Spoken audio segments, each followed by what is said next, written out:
Welcome back. Well, in July, Webhealth made health services more accessible to those who do not have the internet by installing an interactive health kiosk in the Bayfair shopping centre in Tauranga. And Graham Potter joins us now to tell us how successful they were.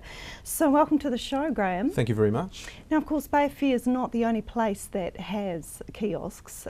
Other places around the two regions actually do, don't they? Yes, we have 22 kiosks around the regions, primarily in the Waikato, but also the one obviously just recently installed in Bayfair, and one also at the Rotorua shopping mall, but all throughout the Waikato and in Hamilton.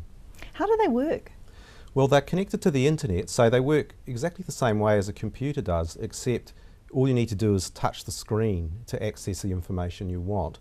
And there's a huge amount of information. Basically, it's based around a health and social services directory. So if you want to find out any kind of health or social service in your local area, it's probably going to be there. And then you can also find information about a wide range of health conditions and health information. And they also, each one of them also has a video library on a number of different health conditions. So you can plug in your iPod headphones if you want to, if you don't want other people to hear what you're listening to, or they do have speakers as well, so that you can access that information right where you happen to be. So there's just a myriad of information that people can get in touch with through these health kiosks. How user-friendly are they? Well, look, they're very user-friendly. They're basically based on our Webhealth websites, which you can also access from a normal computer, which is webhealth.co.New Zealand, and you can access, it's the same information that you find there, but presented in a way so you can access it easily by just touching the screen with your finger. So we have directories that you can put advanced search in. You can find out right down to your local suburb. You might want to know some health services, do they speak, what languages they speak, and you can enter that in your search to narrow your search, how much they charge. So you can do all this sort of more detailed thing, which is obviously a lot more than you can do if you're just looking up the phone book, and you can get a much better idea, read a profile about the service to find out whether that's the kind of service you want to access. That's brilliant, isn't it? How successful has it been so far, and what kind of response have you been getting? Well, the great thing about them, of course, is that because it's all connected to the internet, is that we can track the number of people who are accessing the kiosks.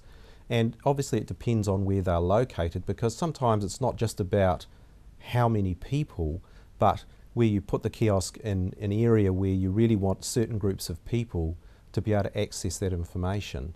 And so we can tell how many people are accessing the kiosks, when they're accessing it, what information they're looking for, what their concerns are, because one of the very interesting things about them is you can put in a keyword like you can in your computer, and so we can tell like the top words that people are looking for, and sometimes that's shown some real concerns in certain communities. I can think of one situation where suddenly we saw a lot of people looking for the word bullying, information on bullying, and we were able to identify that there was a particular problem in an area in relation to bullying, and able to talk to people in the community so that that could be looked at before it turned into something really serious. So it's a fantastic tool that we can feed back to the community and say, look, this is what the concerns are. So the kiosks also, so for those that are actually doing the searching, they can remain anonymous, so their name's not going to be attached to any particular search or anything. So no, it's just nice and private. Yes, it's just the same as if you were using a normal computer. You don't have to identify yourself unless you want to. But one of the great things about it is that on a kiosk, if you find information that you're really interested in, you can actually email it to yourself from the kiosk.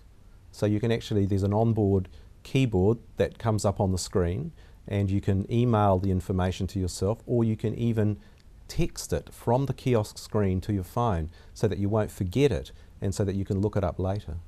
That's awesome. What's the future of these kiosks? Well, we have a real vision to see these everywhere in New Zealand, and our vision is everybody knows where their local cash machine. We're the first kind of in the region, in New Zealand, to have them. Sorry to interrupt you. No problem. The Waikato, they've been in the Waikato for quite some time. It was definitely the first ones were launched in the Waikato, and our goal is to see them all over the place, and so people know where your local Webhealth kiosk is in the same way they know where their local cash machine is, and they know that they can go there to find really reliable health information. And I think that's also the key. There's a lot of information on the internet and people don't know how true it is, and what we do is we make sure that all the information and all the services that are on our database are checked. So if somebody says they're a doctor, we check that their accreditation is what it is before we put it on our website, so people can trust the information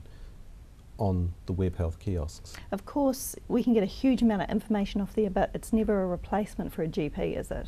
Not at all, and this is information where, but sometimes, you know, we all know GPs are very stressed, and we can find good information about things. It's no replacement. It's not going to treat you if you've got a problem, and you should definitely always, if you feel a serious problem, go to see your GP or other health professional.